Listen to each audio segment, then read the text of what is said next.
Merci à vous, à tous les quatre, d'être là aujourd'hui pour ce dernier débat entre responsables de structure. Donc Sophie-Marie, bibliothèque de Blasimont, Corinne Siffert, bibliothèque d'Anglet, Julien Barlier, bibliothèque de Limoges, et Corinne Saunier, qui n'est pas à l'écran, mais qui suit activement le débat pour Medialand de la bibliothèque départementale des Landes. Alors, donc aujourd'hui, nous allons, pour ce troisième débat, nous concentrer sur l'analyse de la reprise, puisque la plupart des établissements maintenant ont repris sous une forme ou sous une autre, de plus en plus allégés, on va le voir. L'objectif, c'est de donner un écho, hein, c'est le troisième écho de ce qui s'est passé, de ce qui se passe en Nouvelle-Aquitaine, de voir les changements, les évolutions et les impacts que ça peut avoir. Donc, on va soulever des questions, on pense rester au maximum un quart d'heure sur chaque question. Et donc, c'est un débat qui durera 1 heure tout mouillé. La première chose, c'est comment ça va? Comment ça va à Blasimont? Ça va. Blasimont va bien. Doucement. Blasimont va bien. OK. Et Julien Barlier, comment ça se passe à Limoges? Comment tu vas? Bien. Et l'équipe aussi, je crois qu'on a rouvert depuis mardi et que tout le monde est bien content que ça se passe comme ça. Depuis mardi, vous êtes rouvert complètement. D'accord, on va faire le tour de ça. Donc, on va parler de la phase 4, de la réouverture des espaces et aussi des nouvelles directives ministérielles qui sont arrivées le 22 juin. Les problèmes... Ah, je vois Corinne Saunier, du coup. Très bien, bonjour. Quels problèmes posent les nouvelles directives ministérielles? L'abaissement de la quarantaine de 10 à un seul jour pour le papier, par exemple, à 3 jours pour le plastique, le libre accès aux collections, y compris pour les enfants, l'autorisation de la consultation de la presse, la remise en rayon des documents par les usagers et l'utilisation des lingettes qui sont extrêmement polluantes, même si on les jette dans une poubelle. Donc, on va voir le point sur ce qui a fonctionné ou pas dans les mesures provisoires mises en place et le retour à quel normal ou quel anormal pour certains, l'impact qu'on peut estimer sur le fonctionnement des services, sur la façon de travailler, sur le management. Il y a sûrement un impact à évaluer. L'impact durable à estimer, y compris budgétaire, sur les outils et les méthodes. Le point de vue des lecteurs, si vous en avez, et des collègues, si vous avez réussi à recueillir quelques témoignages. Ah, Corinne Siffert arrive. Corinne Soniaki est partie. Décidément, nous avons un bal d'aller-retour entre les Corinne. Corinne Siffert, tu dis quelque chose, qu'on voit si on peut t'entendre? Non, on t'entend toujours pas. Ah oui, c'est étrange. Ouais, c'est bizarre. Juste pour info, en Nouvelle-Aquitaine, La Rochelle réouvrira au 15 juillet, complètement. Mais ils ont été obligés de mettre fin aux inscriptions gratuites proposées sur tout le territoire. Donc, ça les rend bien tristes. Donc, ils ont 2 scénarios. Le scénario prudent, avec lavage des mains, jauge, masque, espacement. Et l'autre plus laxiste. Et donc, au 15 juillet, ils choisiront un des 2 scénarios selon l'évolution de l'état sanitaire. Toire Communauté, pareil, a réouvert cette semaine avec des horaires quasi normaux. Et puis, le classique port du masque, lavage des mains et jauge limitée. Passage de la quarantaine à 3 jours pour la communauté de Toire. Par contre, il ne laisse pas stagner les lecteurs dans les espaces. Donc, pas de consultation sur place, pas de lecture des journaux, ni d'utilisation des PC. Intéressant à Toire Communauté, la rotation des équipes en banque d'accueil pour ne pas avoir à porter le masque un après-midi complet de 14h à 18h30 sans clim ni ventilation, parce que c'est interdit. Donc, nous savons que malheureusement, les architectures de bibliothèques sont assez mal conçues contre la chaleur. Donc, ils réfléchissent carrément à fermer en août si la situation n'évolue pas et si le personnel est obligé de garder les masques malgré les plexiglas à cause de la température dans la bibliothèque. Par contre, ils ont repris les animations avec en plein air, Et le public a beaucoup aimé ça. Ils ont la possibilité de faire des animations en plein air, ce qui est plutôt sympa. Et je voulais finir cette introduction par une citation de Anna Marcuzzi, qui est directrice des bibliothèques de Strasbourg. Elle dit, par rapport à l'avant et l'après, sur lesquels nous avons fini le débat précédent, cet après doit commencer à se dessiner aujourd'hui parce qu'il y aura un demain. Et pensez qu'il ne pourra pas être totalement comme hier.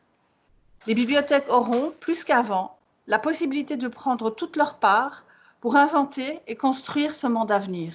Celui qui doit se réinventer, celui qui doit tirer les leçons de ce que nous venons de vivre collectivement. Voilà, nous allons commencer notre débat sur ces paroles plutôt pleines d'optimisme de la directrice des bibliothèques de Strasbourg. Et puis, on va donc avancer sur nos questions sur la réouverture des espaces et les problèmes posés. Julien, est-ce que tu veux commencer? Alors, pour parler de la réouverture telle qu'on la pratique actuellement, c'est ça, hein? C'est ça.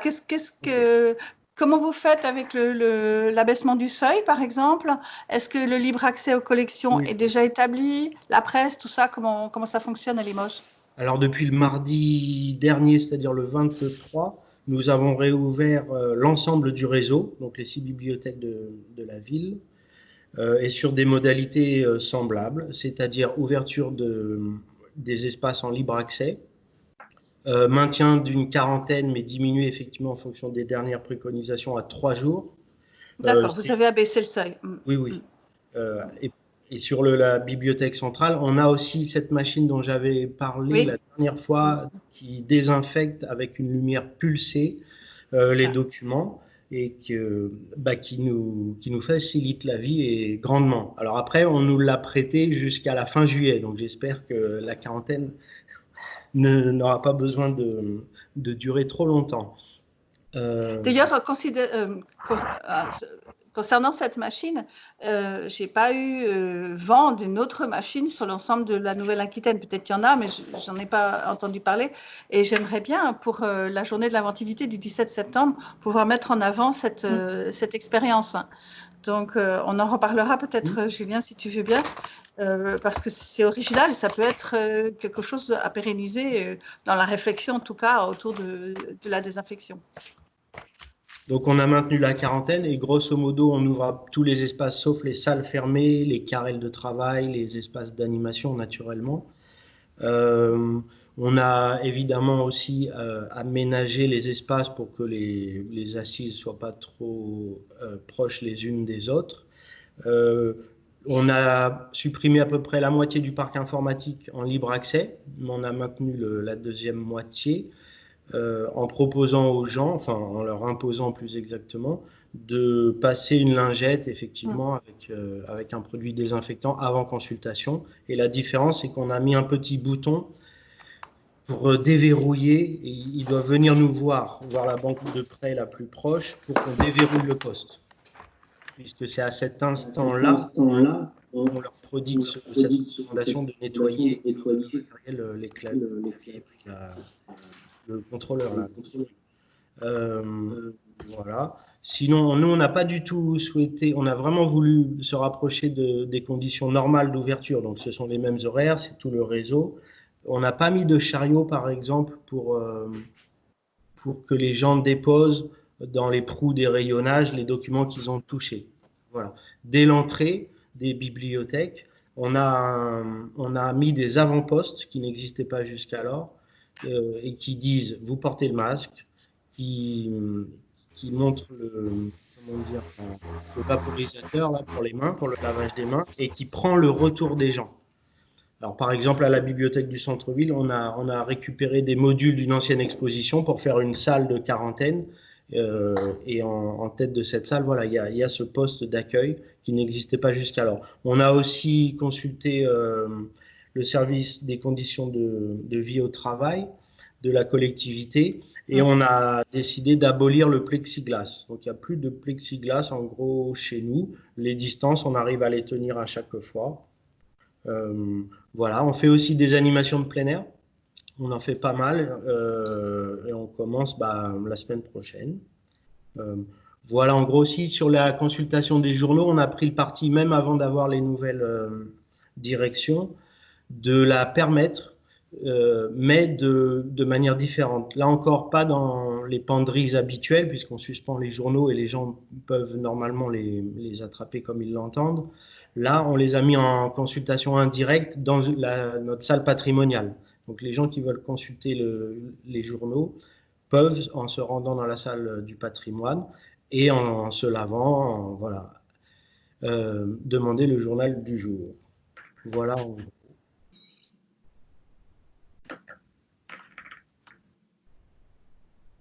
Ah, on t'entend plus. D'accord. Merci, Julien. Voilà pour l'état des lieux actuellement à Limoges. À Blasimont, est-ce que les choses ont beaucoup changé depuis nos derniers échanges? Est-ce que tu as abaissé la quarantaine, agrandi Oui. le nombre de gens dans le public? Oui. La quarantaine, c'est la seule chose qui a changé, en fait, puisqu'on a réouvert au public depuis le 25 mai. C'est ça. Donc avec ce qu'on avait évoqué, la jauge. Et donc la quarantaine, donc là, on touche au réseau. C'est une décision collective qu'on a prise avec les autres bibliothèques de baisser la quarantaine à 3 jours. Hein, parce que nous sommes un réseau où chacun est chez soi, c'est-à-dire que chaque commune a ses murs de la bibliothèque, ses ouvrages. Mais nous avons un catalogue en commun, donc toute l'informatique, la gestion informatique en commun. Donc voilà, donc on est passé à 3 jours de quarantaine. Et oui, et les autres bibliothèques du réseau ne sont toujours pas réouvertes. Hein. Elles sont à peu près toutes en drive, en fonctionnement drive, sur un temps réduit de rendez-vous de l'ordre en gros de 2 jours par semaine. Et certaines en portage. Donc nous, ici, on a fait comme à Limoges, on est reparti sur nos horaires habituels, donc depuis le 25 mai, à l'exception de la matinée du samedi, qui historiquement est tenue par les bénévoles, qui ne souhaitent pas recommencer leur temps d'accueil. Donc on respecte ça et on ne veut pas les remplacer. Donc c'est un temps qui est à eux, en fait. Hein. Donc et comme on a une vacataire qui normalement vient un samedi tous les 15 jours l'après-midi, et bien finalement, elle va venir toutes les semaines. Comme ça l'après-midi du samedi compensera la matinée qui ne sera pas ouverte. Voilà. Et sinon, on maintient la même jauge. Il y a toujours un accueil pour les multimédias, mais avec un nombre de postes réduit. Et on maintient la protection là, du film à palette. C'est très bien. Hein. On installe à chaque nouvel usager, on enroule le clavier dans du film à palette et c'est l'usager qui le sort. Et après, une petite lingette de désinfectant.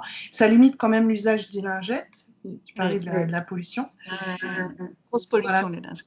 Sinon, il y a toujours, donc, les personnes qui rentrent dans la bibliothèque sont accueillies par les bacs où ils peuvent déposer les documents de retour, avec toutes les consignes bien claires, le gel pour se nettoyer les mains, la consultation. On continue de déposer les livres pour une mise en quarantaine, donc réduite à 3 jours. Et on n'a pas réouvert non plus l'accès au magazine. Voilà. Et Merci. en termes d'animation, donc on participe à l'animation que nous propose Biblio Gironde avec Il y a de la voix. Hein, il y avait une sous-baseline qui était Il y a de la voix quand même, j'aimais bien, dans vos bibliothèques. Et donc c'est une action donc qui est menée avec la comédienne Sophie Robin, qui a parcouru les bibliothèques de Gironde, qui souhaitait y participer pour collecter la parole sous forme de cadavres exquis. Donc il y a un grand rouleau de 9 mètres dont on nous a remis une copie. Et c'est assez extraordinaire. Et donc elle va lire ce texte en direct vendredi, pas demain, mais dans une semaine. Donc, on ouvre la bibliothèque. Comment tout ça. En extérieur. Elle va le lire en direct depuis je ne sais pas où, mais ça sera diffusé sur la page Facebook de Bibliogironde. Et donc, tout le monde pourra le suivre en direct. Et nous, on va faire une diffusion dans la bibliothèque sur grand écran.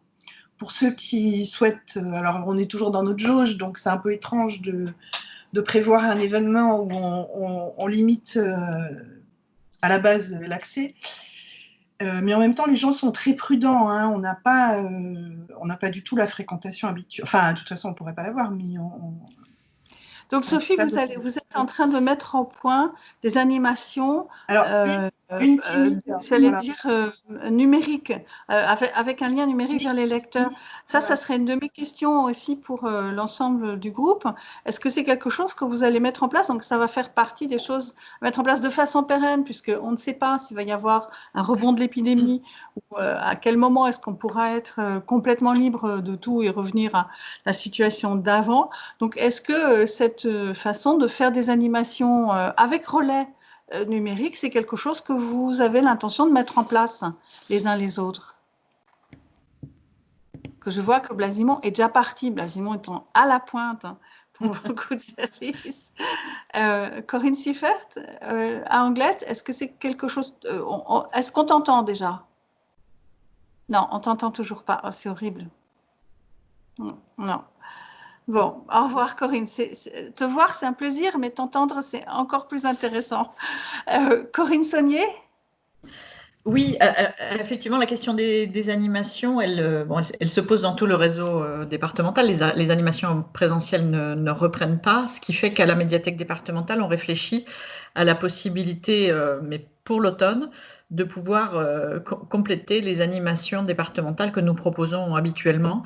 Alors, on propose par exemple des rencontres littéraires chaque mois dans une médiathèque du réseau, et l'idée, ce serait de pouvoir proposer cette rencontre littéraire en ligne de façon à ce que les usagers puissent y assister sans se déplacer. Et là, on est bien dans le type d'action qui, à mon avis, perdurera. Enfin, bien sûr, on l'a au départ imaginé comme une solution qui nous permettrait de nous prémunir d'un éventuel resserrement sanitaire à l'automne. Donc, c'était une forme de plan B d'automne.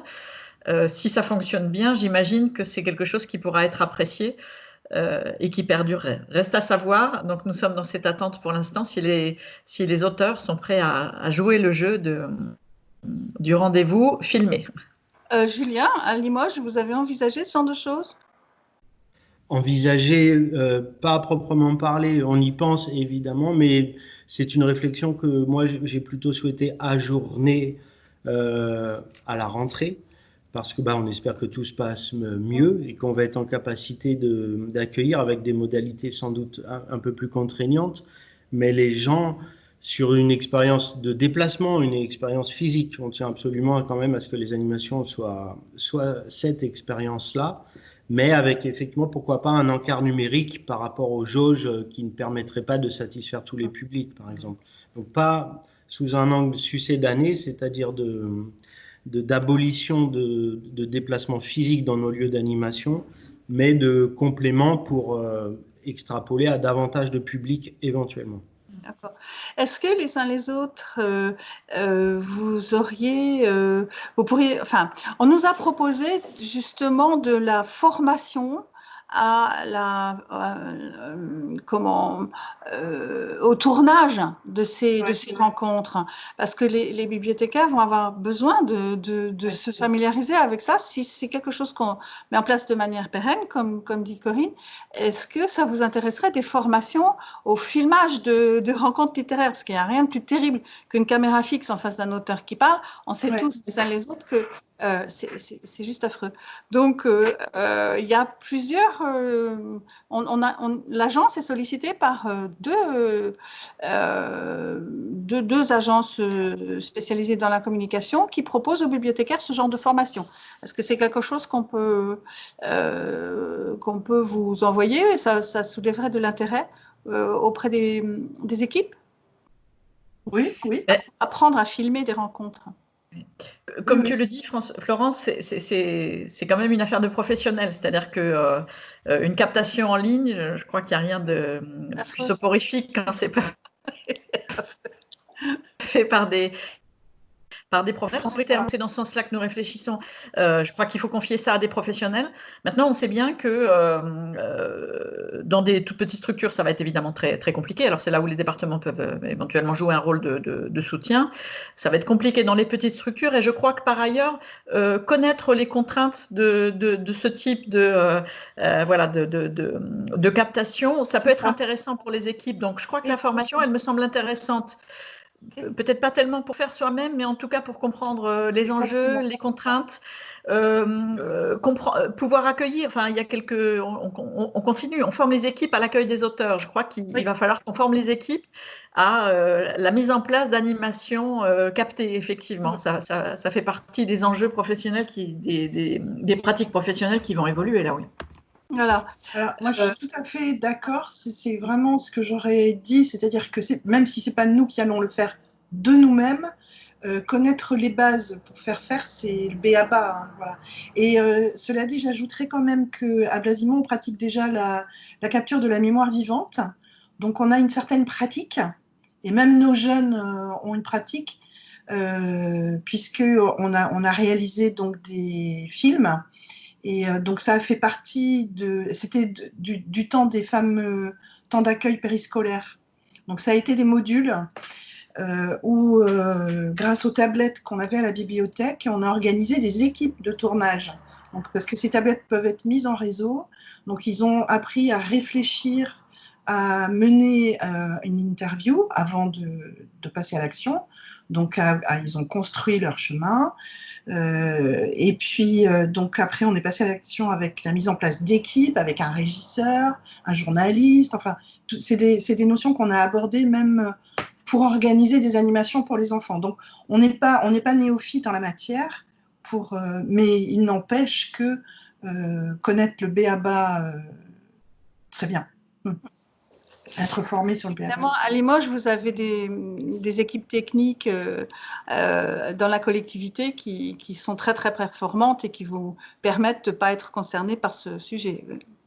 Oui, on a une chaîne audiovisuelle qui est un service municipal au sein de la direction de la communication qui réalise tous les reportages dont nous avons besoin et qui a tantôt filmé, par exemple, une journée de l'inventivité ou d'autres rencontres plus en direct. Donc, nous, on a aussi un régisseur et c'est vrai qu'on avait déjà essayé de rendre moins statique cette notion de captation. Et des formations en ce sens, on y répondrait avec plaisir. D'accord, très bien. Donc ça, c'est une des choses c'est un des avantages, j'allais dire, ou un effet secondaire positif du confinement qui fait qu'on va apprendre à faire les choses autrement et peut-être donc à agrandir les publics. Alors, hors Covid, hors épidémie, si les choses sont systématiquement en ligne, peut-être que ça ne découragera pas les gens d'aller venir voir les animations avec leur corps, mais peut-être que ça va permettre à ceux qui ne peuvent pas se déplacer de participer. C'est comme ça que vous réfléchissez les uns les autres. Donc ça, c'est un impact durable. Quels autres outils, développement est-ce que vous pouvez voir qui sortent de cette période où il a fallu se réinventer et qui pourraient être pérennes et mis en place sur la durée? Les services ou peut-être même sur le management, la façon de travailler en équipe. Alors, j'interviendrai peut-être sur les services mais rappeler ce que vous avez déjà évoqué au cours des précédents débats, les démarches inventives pour trouver tous les moyens pour prêter des documents aux usagers, le drive, le click and collect, le pick-up, tout ce qui a pu être inventé sur les territoires. La tendance qu'on constate actuellement, c'est qu'elle donne satisfaction aux usagers qui regrettent finalement qu'elle n'ait pas été mise en place plus tôt. Et c'est vraisemblablement un mode de prêt qui va perdurer après cette étape sanitaire. Je crois que ça correspondait vraiment à une attente des usagers. Donc, l'avenir nous le dira, mais je pense que, en tout cas à l'échelle du département, certaines bibliothèques maintiendront ce type de service. Je crois que Julien, tu n'aimes pas du tout, toi, ce service-là. Pour toi, c'est un peu l'anti-bibliothèque? Pas fatalement, non, c'est un peu schématique peut-être, mais c'est que en fait, on fait aussi ce constat, les gens veulent le beurre et l'argent du beurre. C'est-à-dire que ce qu'on avait conçu comme un ersatz, parce qu'on ne pouvait pas leur ouvrir les espaces, ils continuent de nous le demander. Alors c'est très positif aussi, parce que ça veut dire qu'ils ont replacé vraiment le rôle de conseil du bibliothécaire, parce qu'on a fait, c'est surtout les pochettes thématiques que nous avions conçues qui ont plu, et on nous les demande encore, à vrai dire. D'accord. Donc, c'est un petit peu lourd à concevoir aussi, de regarnir sans arrêt des pochettes dans tous les secteurs, dans tous les domaines. Donc, on les a maintenus uniquement sur les espaces jeunesse. Mais voilà, les gens veulent tout. Ils veulent le libre accès, mais des propositions organisées par les bibliothécaires dans un panier déjà prêt.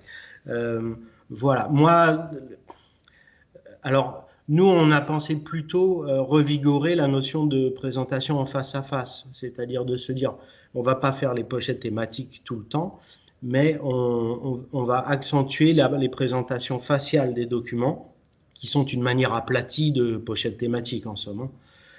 Voilà. Et sinon, les réserves que je peux avoir sur cette notion de bibliothèque un peu amazonienne, c'est que ça nous interroge sur les services, ça c'est une bonne chose parce qu'on fait un petit pas de côté, on réinterroge notre vocation et la manière dont on y répond, mais ça interroge aussi sur un monde où les gens veulent tout faire vite, sans forcément discuter, commander, récupérer, dans une sorte de soliloque en fait, de non-relation, qui est que la relation se fait à distance sur un catalogue informatique, ils viennent récupérer et on est dans une cordialité vraiment de tout premier niveau.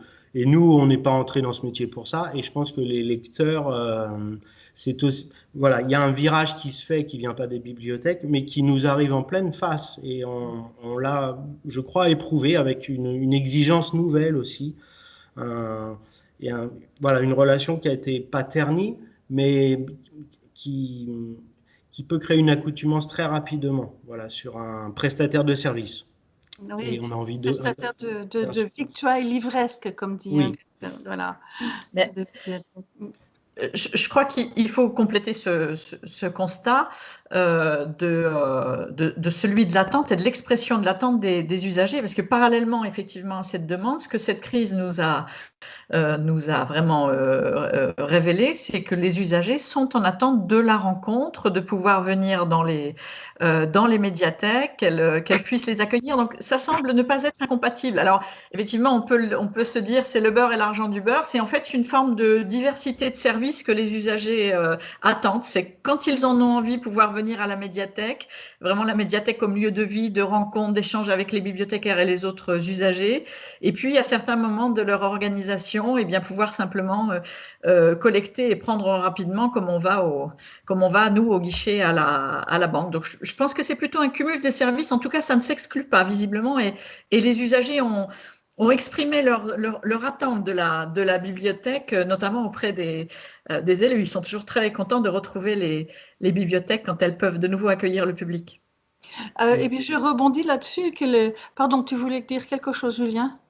Non, je suis d'accord, je voudrais pas être trop péremptoire, c'est une réserve, mais qui m'interroge aussi, mais même sur la notion de réseau, par exemple.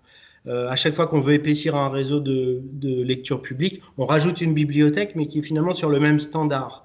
Et peut-être qu'effectivement, il faudrait rajouter dans des hypercentres, par exemple, une bibliothèque comptoir, très simple, très basique, qui serait pour ce public qui effectivement peut s'en satisfaire.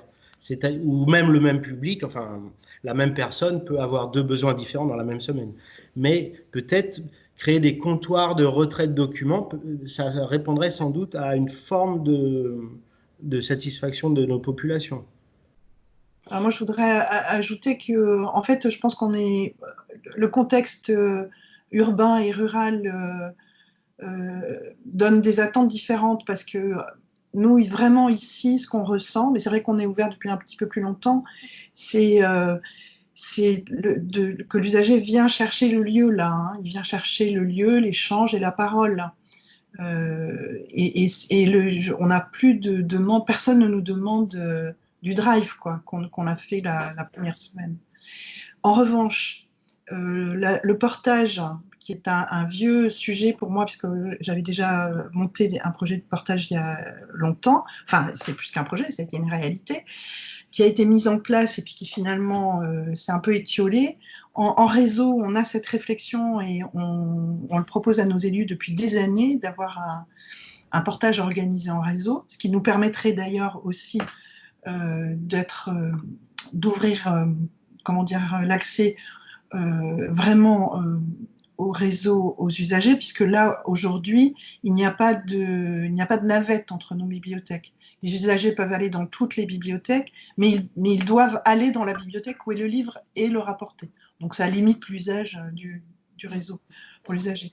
Donc, cette période où on a mis en place du portage et on a vu que c'était utile et nécessaire, que ça répondait à une attente, c'est bien aussi vis-à-vis des élus pour appuyer notre demande de création d'un portage au niveau du réseau, au niveau de la communauté de communes. Le portage à Limoges, vous aviez mis ça en place? Le portage au domicile, oui, et dans des structures spécialisées ou encadrantes aussi. Alors, ça fait oui, pardon, c'est les bibliothécaires qui portaient ou bien c'était ça, ces structures? C'était les bibliothécaires. Oui, on a tenu vraiment à monter une équipe qui le fait complètement. D'accord. Et donc, vous êtes en partenariat avec le CCAS, avec des structures municipales ou bien? Alors, on est en dialogue, on va dire, avec le CCAS par rapport aux bénéficiaires qui sont souvent les mêmes. Mais sinon, logistiquement, c'est la bibliothèque, vraiment, c'est le réseau qui s'occupe des lecteurs. C'est aussi une manière de dire que ce sont des lecteurs comme les autres et que, voilà, ce ne sont pas des emplois sociaux, enfin, à vocation sociale qui s'occupent d'eux quand il s'agit de lecture, ce sont des vrais bibliothécaires parce que c'est des vrais lecteurs, quoi. Donc, c'est le choix qu'on a pris et aussi parce que on arrive à répondre à la demande parce que souvent, quand on sollicite un service social, c'est parce qu'on a trop de demandes et qu'on n'arrive plus à y subvenir. Voilà, c'est le cas de la bibliothèque de Pau, exclu. qui s'est appuyée complètement sur le CCAS et qui fait porter les ouvrages commandés avec les repas à domicile pour les gens qui sont bénéficiaires. Corinne, qu'est-ce qu'il y a comme portage dans le département des Landes? Ce sont ça a été mis en place par quelques bibliothèques dans le réseau? Oui, le portage à domicile se développait bien, malheureusement, avant confinement. Évidemment, il a subi un coup d'arrêt. La grande chance du milieu rural, c'est qu'on est sur des jauges qui nous permettent vraiment de travailler une offre tout à fait personnalisée pour les habitants. Et que bien sûr les bibliothèques s'en sont saisies et on voit émerger alors des partenariats avec les CIAS très, très souvent hein, pour mener ce type d'action, au moins pour en définir les contours, même si ce sont les bibliothécaires qui portent ensuite. On a également la situation d'ouvrages qui sont portés dans le cadre du portage de repas. Alors ce qu'on peut espérer, puisque là ça fait partie des actions qui pour l'instant évidemment ne reprennent pas, donc des personnes qui restent isolées. Il faut espérer qu'on puisse reprendre ces actions dès que possible. Alors, sans doute de façon très encadrée, mais on a des personnes qui restent isolées pour l'instant. D'accord. On a commencé à parler du point de vue des lecteurs. Est-ce que vous avez un retour, les uns et les autres, déjà, de la part des lecteurs sur la manière dont vos structures ont réagi au confinement, déconfinement, et quels sont les points positifs et les points négatifs qui ont pu être soulevés par les lecteurs? Julien? Alors, j'ai parlé évidemment des lecteurs qui souhaitaient encore pouvoir commander à distance, mais évidemment, ils sont loin d'être, comment dire, représentatifs de toute la communauté qu'on accueille. Alors, il y a une chose, bon déjà, c'est le plaisir de portes rouvertes et d'un lieu plaisant et indispensable à la vérité, puisque pour le public étudiant, par exemple, par défaut, hélas, les bibliothèques académiques du territoire n'ont pas rouvert comme il se devait éventuellement. Et on a été extrêmement attendu par les étudiants, puisque la bibliothèque centrale, elle est juste à côté d'un campus, hein, pour situer un peu le contexte. Donc, beaucoup de gens sont venus dès mardi pour réoccuper les tables, les prises électriques et aussi un peu quand même les rayons documentaires. Les journaux aussi, voilà, donc les gens sont plutôt très satisfaits. Ils pensent que... Alors, l'autre élément de contexte, c'est qu'on a été le premier établissement culturel à avoir rouvert aussi à Limoges. Donc, globalement, les gens ont apprécié la manière dont la BFM a organisé la situation de crise. Parce que les bibliothèques, voilà, comme je vous dis, universitaires n'étaient pas ouvertes, les musées n'avaient pas encore rouvert, etc. Donc les gens étaient pressés, mais pas non plus, ils ont toujours été fait montre de compréhension.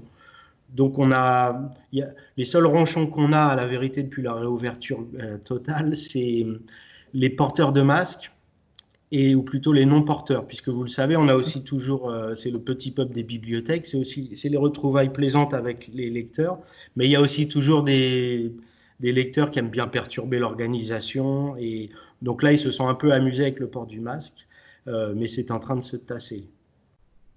D'accord, donc c'est port du masque obligatoire dans tous les espaces. Oui. Mais effectivement, c'est difficile de leur courir après, donc on leur demande dès le départ, et voilà, quand on reste 2 heures en statique, les gens ont tendance à l'enlever, et puis quand ils se déplacent ensuite vers un rayon, ils ne le remettent pas, voilà. Bon, c'est rien du tout, à la vérité, ce sont des habitudes qui se prennent, mais c'est le seul point désagréable qu'on peut encore éventuellement reconnaître, mais sinon ça se passe très bien, ce sont des vraies retrouvailles en somme. D'accord. Corinne, dans les Landes, comment ont réagi les lecteurs? Mais vous les avez déjà beaucoup habitués à la distance électronique, parce que vous avez des services en ligne qui, depuis longtemps, fonctionnent très bien. Et quand la distance géographique est aussi importante qu'elle l'est dans les ou kilométrique qu'elle est dans les Landes, évidemment, il faut anticiper et proposer d'autres solutions. Donc cette fracture géographique, bien sûr, heureusement, on y avait réfléchi avant confinement. Donc oui, les services numériques ont donné satisfaction aux usagers, mais à la limite, eux les connaissaient déjà, ont simplement été ravis qu'ils soient consolidés dans cette période. Mais ils ont surtout permis à des non-usagers de découvrir les ressources numériques. Bon, l'histoire nous dira si ça leur permet ensuite de trouver le chemin de la médiathèque. C'est encore trop tôt pour évaluer ce point-là, d'autant plus qu'on conserve encore pour l'instant et a priori jusqu'à la fin de l'été l'accès à tous pour les ressources numériques. Nous ne repasserons la main aux bibliothèques qu'à partir du moment où toutes seront tout à fait prêtes à accueillir les usagers, parce que là on a géré toucher de nouveaux usagers. L'intérêt, ce serait qu'ensuite ils puissent découvrir ces lieux de qualité dont on se parle depuis tout à l'heure, qu'ils puissent être accueillis dans de bonnes conditions avec des bibliothécaires qui complètent leur connaissance de ces ressources. Donc ça ne se fera à mon avis pas avant le mois de septembre. Donc oui, les ressources ont bien fonctionné, mais encore une fois, je le redis, ce qu'on constate là dans cette quinzaine, et ce que nous font remonter les bibliothèques, c'est le plaisir des usagers de revenir dans les lieux, effectivement. Alors, soit dans les lieux pour chercher des documents, c'est déjà un premier pas qui est apprécié. Il faut se le redire, il y a de très gros lecteurs qui avaient mis en place des solutions de contournement, d'échange de documents à titre personnel. Enfin, il y a eu des ficelles pour se trouver des documents, mais ceux-là sont vraiment contents de pouvoir nous retrouver. Et puis le plaisir de revenir sur le lieu. Je crois que ce que nous dit cette crise, c'est vraiment le rappel, parce qu'on le sait nous au quotidien, mais que la bibliothèque comme lieu de vie, comme lieu d'accueil, elle garde tout son sens. C'est ça, les usagers nous le disent par le plaisir de retrouver des lieux. D'accord. Et à Bordeaux, les boîtes à livres sur les places ont énormément fonctionné pendant le confinement. Par rapport au budget, Corinne, est-ce que l'ouverture à tous des ressources numériques représente un effort budgétaire important pour le département des Landes, ou bien est-ce que votre fournisseur vous consent de rester dans les mêmes enveloppes? Comment ça se passe? Alors, c'est une mixité des deux. Comme nous avons comment dire, nous nous fixons des objectifs départementaux de fréquentation. De fait, en matière d'usagers, nous avons, voilà, on a des plafonds relativement hauts qui correspondent à nos objectifs et donc qui nous ont permis d'absorber voilà, ces nouveaux consultants.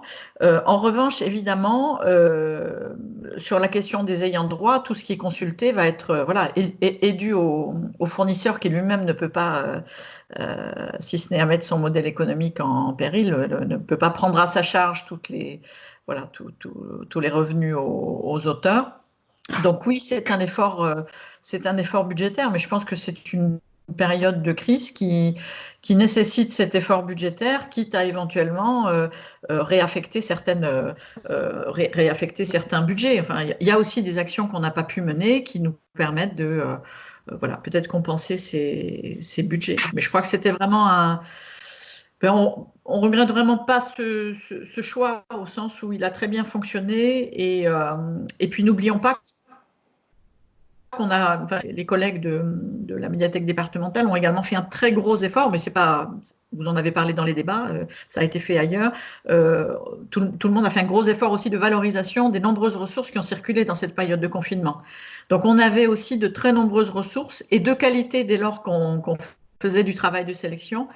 Il y avait des ressources à proposer. On a aussi beaucoup misé sur ça. On a mis en place une petite rubrique un jour une ressource qui permettait chaque jour de découvrir une ressource gratuite sur le portail. Ça a très bien fonctionné, ça. Donc, ça a permis aussi de limiter l'impact financier. D'accord, donc ça c'est quelque chose aussi qui pourrait être durable comme nouveau service, on va dire, en direction des usagers, c'est de mettre en ligne ces ressources gratuites de façon régulière. Oui. Alors qu'il n'y avait pas la nécessité avant, mais maintenant que les équipes ont pris le pli, ça peut être quelque chose qui peut durer, cette offre de service. En tout cas, je pense que pour les bibliothécaires, acquéreurs, hein, effectivement, ça a été une plongée dans des ressources qu'ils ne prenaient pas forcément le temps peut-être de découvrir suffisamment, hein, ou pour lesquelles c'était un temps dont ils ne disposaient pas. Donc, comme tu le signales, le pli est pris, ce potentiel, il est maintenant clairement identifié par chacun, et à tel point que sur notre portail, la ressource, elle perdure, et que personne, pour l'instant, ne s'est posé la question de la supprimer. Et je pense alors, au départ, c'était vraiment une solution alternative, puisqu'elle nous permettait, entre guillemets, de combler notre agenda. Vous le savez, comme sur les sites de vos bibliothèques, nous avons un agenda qui annonce les animations, mais à l'échelle de tout le département. Évidemment, au 17 mars, cet agenda s'est trouvé farouchement vide. Donc, au départ, c'était un palliatif. Et finalement, ce palliatif s'est vraiment révélé très apprécié par les usagers. Donc, je pense qu'à l'avenir, ces ressources, ces valorisations de ressources quotidiennes vont perdurer à côté, nous l'espérons, des animations qui vont, quand elles seront en mesure de reprendre, puisqu'il faut qu'on retrouve ce pan-là. Voilà, donc on a déjà quelques pistes vers des changements profonds et durables de la façon dont on fonctionne, même si c'est marginal par rapport au service de base qui est rendu, c'est quand même pas rien. Il y aura des implications dans le futur. Sophie, tu oui. Considères aussi mettre en place… Oui, tout à fait. Et c'est pas rien parce que quand on regarde le foisonnement de propositions, on est un peu perdu. Et donc, moi aussi, personnellement, j'avais pris à cœur de proposer des choses jusqu'au moment où je me suis rendu compte que Bibliogironde faisait ça extrêmement bien. Je l'ai signalé à notre dernière rencontre, et qu'en fait, ils ont plus de moyens que moi pour le faire, ils sont plus nombreux. Donc finalement, je suis partie sur leur proposition. Donc j'ai juste… voilà, comme l'a fait les Landes sur le portail des Landes, en Gironde, on a eu cette chance aussi. Donc, je me suis dit que ce n'était pas la peine de refaire un travail qui était déjà bien fait. Et c'est vrai que c'est une ressource importante, voilà, ce travail de sélection, parce que ça foisonne, hein, et faire le tri dans tout ça, c'est pas simple, c'est simple pour personne. Et donc, ça n'est pas simple pour l'usager non plus. Voilà, donc c'est effectivement un vrai service. Corinne, qu'en est-il de la réouverture des bibliothèques dans les Landes? Est-ce que je crois que tu n'étais pas là au début de la discussion. Voilà, comment ça se passe pour la réouverture? Sophie à Blasimont disait que dans le réseau, il y a différentes manières de faire. Il y a des bibliothèques comme la sienne, 900 habitants, hein, Blasimont. 950. 950, ça grossit. Qui sont complètement ouvertes, d'autres qui ne le souhaitent pas du tout, d'autres à moitié, d'autres en drive, etc. Comment ça se passe dans les Landes pour la réouverture? Oui, alors on constate et on a constaté dès le début la même hétérogénéité. Dans un réseau départemental, on a effectivement toutes les tailles de bibliothèques et évidemment les réponses ne pouvaient pas être uniques. Donc les plus importantes ont réouvert en suivant le protocole national avec une progressivité hein, dans les services qui sont proposés. Mais on a vu également de toutes petites bibliothèques réouvrir leurs portes immédiatement, mais par exemple en limitant le nombre d'usagers dans la bibliothèque. Évidemment, bon, selon la taille de l'équipement, la réponse ne peut pas être homogène. Et c'est un point positif que je retiendrai également de cette période. Je crois que les bibliothécaires se sont mobilisés localement pour faire des propositions à leurs élus qui soient à la fois des propositions raisonnables d'un point de vue sanitaire, et des propositions attentives aux soucis du lecteur. C'est-à-dire, on n'a pas forcément, on s'est pas tenu à une règle dont on rappelait bien localement que c'était pas une règle, mais que c'était des recommandations hein, qui avaient été élaborées par les professionnels, mais qu'il appartenait à chacun, tout en tenant compte bien sûr de toutes les mesures sanitaires, de s'adapter. Une bibliothèque modeste qui de fait ne dépasse jamais une jauge de 10 personnes parce qu'elle est toute petite, voilà, elle pouvait bien sûr ouvrir ses portes dès le départ et certaines l'ont fait. Donc, donc globalement, de par ces propositions des bibliothécaires, les réouvertures se sont bien passées. Ce qui nous soucie davantage dans les réseaux départementaux, en tout cas dans les Landes, c'est bien sûr le cas des toutes petites bibliothèques. Hein, on l'évoquait tout à l'heure pour Blasimont. Dès lors qu'elles ne sont animées que par des bénévoles, voilà. En fait, les équipements qui étaient fragiles avant la crise sont restés fragiles pendant la crise et le resteront après. Donc, de fait, on se retrouve là aussi avec malheureusement des petits soucis d'inégalité de l'offre sur le territoire hein, qui tiennent à ces inégalités de services avant la crise. Donc, on sait déjà que certaines toutes petites bibliothèques ne réouvriront pas, à mon avis, avant le mois de septembre.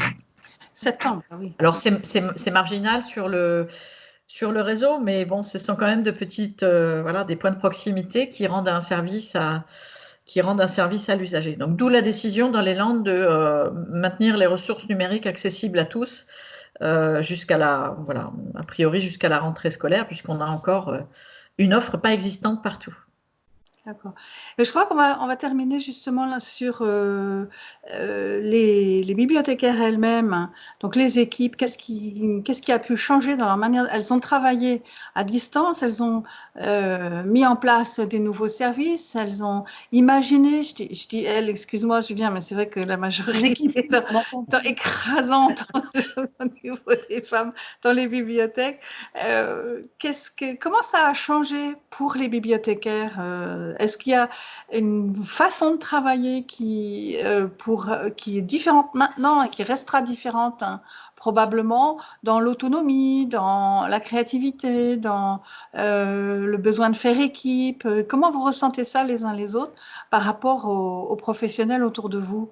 Est-ce que vous voyez cet impact? Julien, comment ça se passe à Limoges? Alors, ce que je vois, alors évidemment, il y a eu deux périodes quand même. Hein. Sur la période de fermeture, tout le monde s'est à peu près mis à l'informatique et au courriel, puisque ça manquait aussi parfois chez certains coéquipiers. Voilà, donc ça en termes de diffusion, de partage de l'information, j'ai vu vraiment une massification des échanges par messagerie électronique. Et ça, je le vois comme quelque chose qui dure. Je vois globalement le volume de messages dans les boîtes est supérieur à ce qu'on avait avant. Mais c'est généralement pour la bonne cause. Après, il y a eu la période aussi très particulière là, sur laquelle on a échangé tout à l'heure de driving. Là, c'est tempéré aussi, c'est-à-dire que les collègues ont abordé le métier sur l'individualisation du service, avec une dimension peut-être un peu moins collective, mais un service très personnalisé au lecteur. Et je pense que c'est aussi quelque chose de très intéressant. C'est que dans la médiation, sur une réouverture normale, derrière sa banque de transactions, de renseignements, cette période a été très intéressante. C'est-à-dire, on a un lecteur, on n'a pas un lecteur lambda ou un représentant des amateurs de polar ou de dessins animés.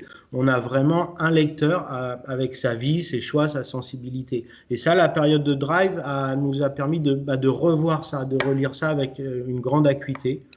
Mais je pense que ça a fait du bien à tout le monde aussi, parce que ça incarne aussi beaucoup le service et puis de saisir qu'on peut servir le collectif en servant chacun de ces individus. Enfin, globalement, c'est positif, quoi. Ouais, ça rejoint ce que je voulais dire sur de reconsidérer l'accueil en bibliothèque, autant par nous que par les élus aussi. Hein, parce que là, l'accueil, la présence à l'accueil, pour les élus a été révélée comme importante, donc la qualité de l'accueil. Et parce que dans nos petites structures, on est plus que multitâche, on est toutes tâches quoi, confondues, et parfois en temps d'accueil, ce qui ne devrait pas être acceptable. Et donc là, ça a vraiment été mis en évidence puisque l'accueil devait être fait en présence totale quoi, de la personne qui accueille. Et oui, donc, il faut dire, Sophie, que les élus ont fait l'accueil de la bibliothèque à Blasimont. Ah non, je ne dirais pas ça. Non. Alors, non, mais ce à quoi ils ont participé très activement, c'est au protocole, à la création et à la mise en place du protocole qui devait permettre la réouverture. Ils n'étaient pas à l'accueil eux-mêmes, physiquement. Non, ils n'étaient pas à l'accueil eux-mêmes. Alors, ce qu'ils ont fait eux-mêmes, c'est du portage, par contre. Puisqu'on avait fait le portage pendant les 2 dernières semaines avant la fin du confinement. Et donc, on a poursuivi sur la 3e semaine. Et après, les lecteurs sont revenus. J'ai plus de demande de portage. Mais donc, quand je dis que je garde ce dossier sous le coude pour bien le réactiver, c'est par rapport au public empêché. Voilà, on n'est plus dans la même configuration. Voilà. Mais les élus ont été très, très actifs parce que c'est eux qui ont demandé que la bibliothèque réouvre tout de suite. Hein, donc les phases qu'on a eues, je les rappelle, c'est que première semaine après le 11 mai, on a rajouté du drive au portage. Deuxième semaine, on a rajouté l'accueil des lecteurs à maximum 2, uniquement pour un retrait de documents. Donc on n'était plus dans le drive. Ils pouvaient bien sûr, il y avait toujours le drive, hein, mais les gens pouvaient rentrer pour faire eux-mêmes leur sélection. Et donc là, on est en accueil complètement dédié, hein, et c'est ça qui a été mis en évidence, et c'est ça que je tiens à faire perdurer pour qu'il n'y ait pas une autre tâche effectuée pendant le temps de l'accueil. L'accueil, c'est l'accueil. Voilà. Corinne, est-ce que tu as des remontées des équipes? Comment ça s'est passé? Oui, voilà. Psychiquement, quel est le moral des équipes? Moi, je voudrais vraiment rebondir sur la réactivité des équipes, que ce soit les équipes locales ou les équipes départementales. Je crois que cette période, elle nous a montré de nouveau le volontarisme des collègues. Alors, dans les équipes locales, on a vu des responsables de toutes petites bibliothèques s'organiser dès le premier jour du confinement pour garder le lien avec les usagers, essayer de faire des mailings qu'ils ne font pas habituellement sur le SIGB, donc essayer de se dépatouiller techniquement. Alors souvent avec l'ordinateur personnel, une connexion d'une qualité que nous connaissons tous. Enfin, également au sein des équipes départementales, le service ne s'est pas interrompu et les bibliothécaires de secteur ont maintenu le lien par tous les moyens avec les bibliothèques locales. On a vu des collègues qui, quelquefois, sont peut-être pas des as de l'informatique, 2 jours après le début du confinement, se réunir en visio parce qu'ils avaient téléchargé le logiciel qui va bien sur leur téléphone personnel. Enfin, je crois qu'on a senti une solidarité à la fois au sein des équipes et entre les différentes bibliothèques qui a poussé à l'inventivité. Et ça, je crois que c'est quelque chose de positif. C'est positif humainement et puis c'est positif en plus techniquement, puisqu'il y a des collègues qui ont fait un très très gros bond dans cette période, qui se sont un petit peu jetés dans le grand bain tout d'un coup. Et ça, c'est quand même quelque chose de très positif. Alors, il y a eu des moments tout ça n'a pas été simple, parce que quand on a tous eu des galères techniques, on en vivait encore au début de cette visio. Donc, c'est jamais quelque chose d'acquis, mais quoi qu'il en soit, on essaie de faire au mieux pour garder le lien. Et ça, je crois qu'il faut vraiment le relever. Ça a été très positif. Oui, c'est ce que disait Corinne Siffert aussi à Anglette. Où, curieusement, en fait, l'équipe s'est retrouvée extrêmement soudée pendant le confinement et une nouvelle arrivée s'est intégrée beaucoup plus vite grâce aux réunions en visio que ce qu'elle aurait fait en présentiel. Donc, finalement, on peut dire que pour ce qui est des équipes, il y a une montée en puissance professionnelle qui fait du bien au quotidien et qui peut-être crée du lien aussi entre les bibliothécaires. Et qui a été, je pense, perçu par les usagers dans les différents services qu'on a pu, dans les démarches pour essayer de garder le lien avec les usagers, dans les petits mots proposés en ligne. Enfin, les bibliothèques ont été très inventives pour passer des informations aux usagers. Et je crois que effectivement, cette montée en puissance, les usagers l'ont.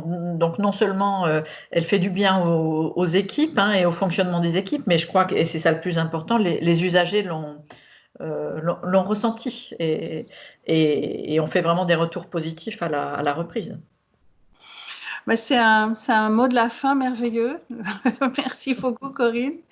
Merci, Julien. Merci, Sophie. Donc, c'est notre dernier débat. On se retrouvera le 17 septembre pour une journée de l'inventivité en ligne qui sera nourrie de toutes vos suggestions, car je vais faire un appel à projet bientôt. Et voilà, on va essayer de garder cette belle énergie le plus longtemps possible qui nous vient d'un moment vraiment extrêmement particulier. Merci à tous, très bonne journée et bel été pour ceux qui partent.